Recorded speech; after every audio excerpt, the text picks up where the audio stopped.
Hello students, welcome to the channel of Vedant classes. मैं केवल sir और आप सभी को जय श्री कृष्ण। कैसे आप सब लोग? एकदम बढ़िया। तो आज के इस लेक्चर में जो क्लास 10 साइंस का क्वेश्चन पेपर कोड है 2024 का एग्जाम था ये। ओके, तो सेट 1 क्वेश्चन पेपर कोड है 31/2/1। तो उसका जो क्वेश्चन नंबर 38 है वो आज हम इस लेक्चर में सॉल्व करने वाले हैं। ओके, तो मेरे साथ कॉपी और पेन निकाल लो और सॉल्व करना स्टार्ट कर दो। ओके, तो क्वेश्चन बायोलॉजी का है यहाँ पे। How do organisms reproduce? So asexual reproduction involves a single parent to produce offspring without the formation of gametes. It occurs by the following ways. तो वहाँ पे methods दिए: fission, budding, fragmentation, spore formation and regeneration. ये 5 method हमने learn किए text book में। In one of the methods like regeneration, planaria is cut horizontally into 3 pieces L, M and N. Okay, like this. And planaria B is cut vertically into 2 pieces O and P. Okay, यहाँ पे हमें कुछ questions के answer देने हैं। चलिए देखते हैं। पहला जो सवाल है, which of the cut pieces of two planaria could regenerate to form a complete organism? Okay, so इसका आंसर होगा any of the cut pieces can और could regenerate to form a complete organism. ठीक है, तो किस तरह से cut करते हो? So direction of cutting is not important. So direction of cutting does not matter. Clear है? तो काफी इंपॉर्टेंट चीज है ये। ओके, तो पहला सवाल हो गया। दूसरा देखते हैं, second. Give an example of another organism which follow the same mode of reproduction as planaria. तो दूसरा इसका भाई कौन है? हाइड्रा। ठीक है, तो हाइड्रा है वो भी सेम रिजनरेशन फॉलो कर सकता है। ओके, उसके बाद what is the meaning of development in regeneration? तो ओके, यहाँ पे डेफिनेशन देना पड़ेगा इसका डेवलपमेंट का। Okay, so it is a, you can say, sequential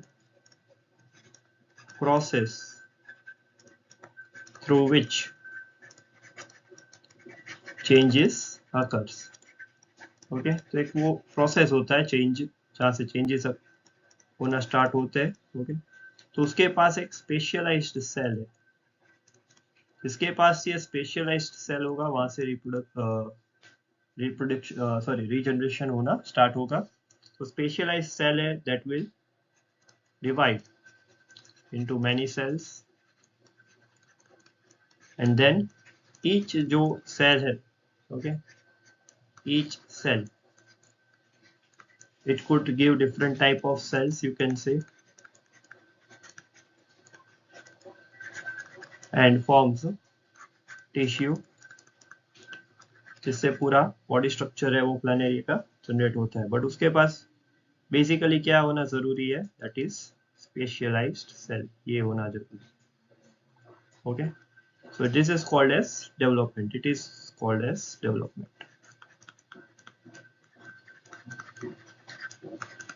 ये एक डेवलपमेंट का प्रोसेस है पूरा। It is a sequential process, simple step by step होता है डिवीजन के बाद। Now differentiate between regeneration and fragmentation. Okay, चलिए तो उसका डिफरेंस लिखते हैं, रीजनरेशन और फ्रेगमेंटेशन का। यहाँ पे लिख देता हूँ रीजनरेशन और यहाँ पे होगा फ्रेगमेंटेशन। ओके, तो इसमें जो ईच कट पार्ट है, ओके, दैट मे और may not develop into new organism. ठीक है, तो उसका जो ईच कट पार्ट है रीजनरेशन का, अगर उसके पास स्पेशलाइज सेल है तो होगा, इतना नहीं होगा। जबकि फ्रेगमेंटेशन में क्या होता है? ईच कट या can say broken part develop into new organism, तो उसमें वो बनेगा ही। ओके, दो पार्ट है, दोनों के दोनों नए ऑर्गेनिज्म में कन्वर्ट होंगे। तो इसमें जो है स्पेशलाइज्ड सेल इन्वॉल्व होते, इसमें ऐसा कुछ नहीं होता, no specialised cells involve fragmentation में। ये तीसरा पॉइंट अगर लिखना है तो लिख लो, एग्जाम्पल में प्लानेरिया हाइड्रा, ठीक है। और इसका जो एग्जाम्पल है वो है स्पाइरोकाइरा। तो ये हो गया केस स्टडी सॉल्व। ओके, तो काफी इंटरेस्टिंग केस स्टडी था ये। तो आई होप ये वाला केस स्टडी एकदम क्लियर है। सो इसी तरह पढ़ाई करते रहो, आगे बढ़ते रहो। All the best.